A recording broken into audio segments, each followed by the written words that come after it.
Narrator. Calm. Empathetic tone. February 26, 2024. A Monday morning in Kissimmee, Florida. A bright, warm day like any other. Students rushed to classes, school buses filled the streets, and parents headed to work. But by that afternoon, a quiet panic began to ripple through one community. A 13-year-old girl named Madeline Soto had disappeared. At first, it seemed like a simple case of a missing child. Maybe she'd gone to a friend's house. Maybe she'd missed her bus. But as hours turned into days, the story of Madeline Soto unfolded into something far darker. Something that would shock Florida, devastate a family, and change the lives of everyone who searched for her. Madeline Soto was born in February 2011. A bright, caring, and creative young girl who lived in Kissimmee with her mother, Jen Soto. Friends and teachers described her as curious, funny, and kind-hearted. She loved reading, art, and spending time with her classmates at Hunters Creek Middle School. Those who knew her remember her as quiet but full of warmth. Someone who smiled easily and loved animals. In many ways, Madeline's life looked like any other teenager's. A life filled with routines, school projects, and laughter. But behind the walls of her home, things were far more complicated. Living with Madeline and her mother was Stephen Michael Stearns, Jen's boyfriend.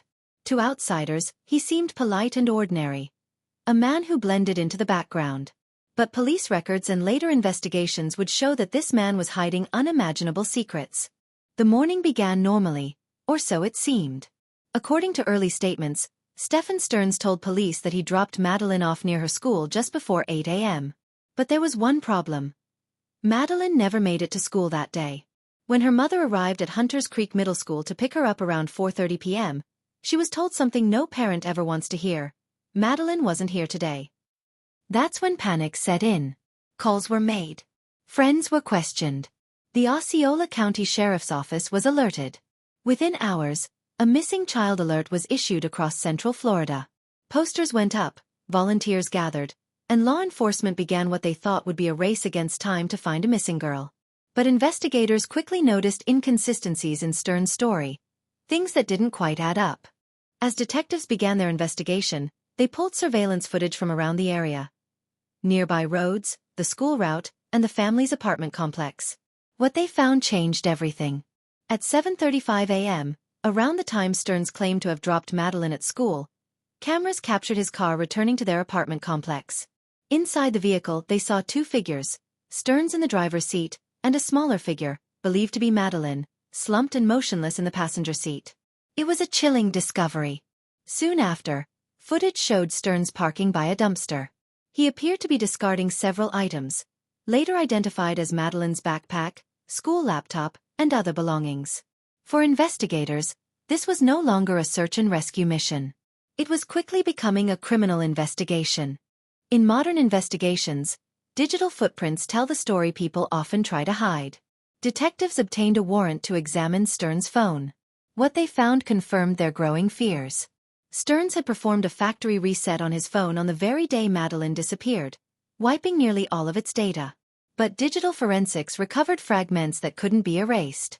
Within the phone and linked cloud storage, authorities found disturbing images and videos of child sexual abuse. These discoveries opened a new dimension of the case, and revealed that this man had been hiding a long, dark history of exploitation.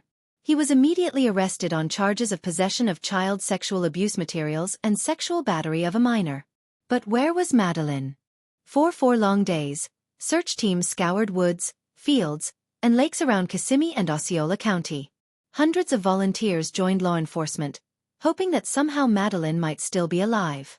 Then, on March 1, 2024, the heartbreaking discovery came.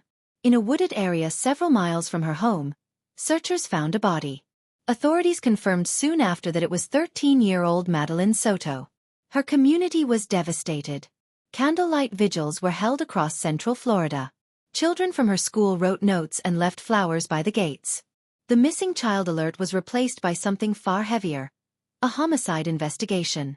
As police pieced together evidence, a clearer picture of what had happened that morning began to emerge. Phone data, surveillance footage, and forensic evidence pointed to one conclusion: that Stearns never took Madeline to school at all.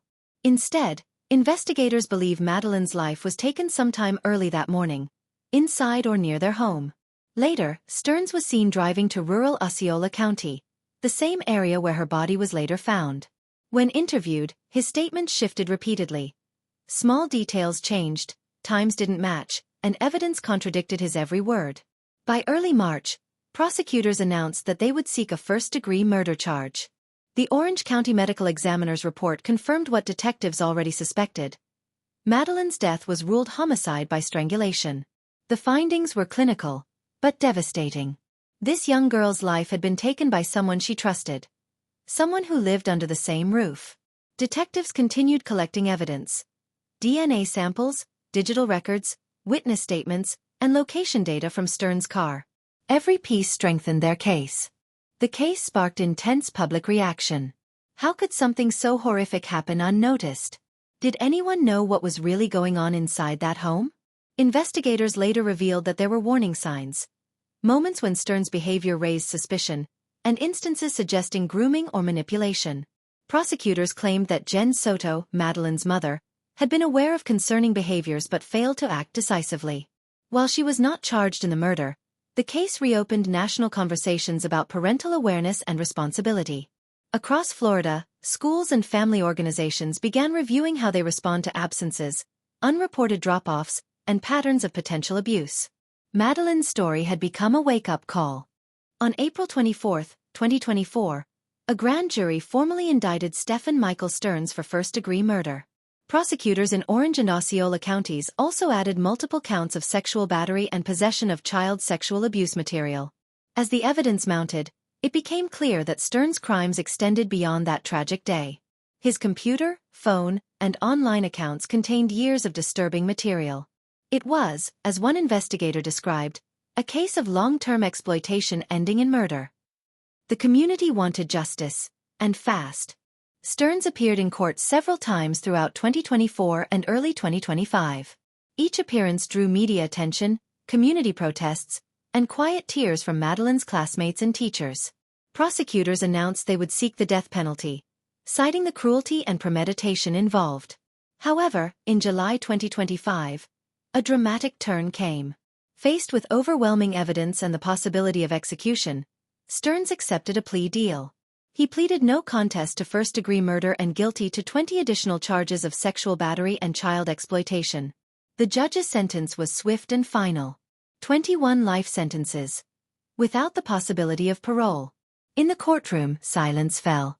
For the first time in 17 months, there was closure, though not comfort. Madeline's death left a wound in her community, but also a legacy.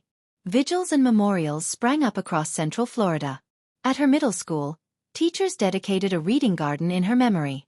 Local groups launched safety awareness programs to educate parents and children about recognizing signs of grooming and abuse. Her story became a rallying cry for stronger background checks, quicker school absence alerts, and more open conversations between parents and children. As one teacher said during a candlelight vigil, "Madeline's light was stolen, but her story will protect others."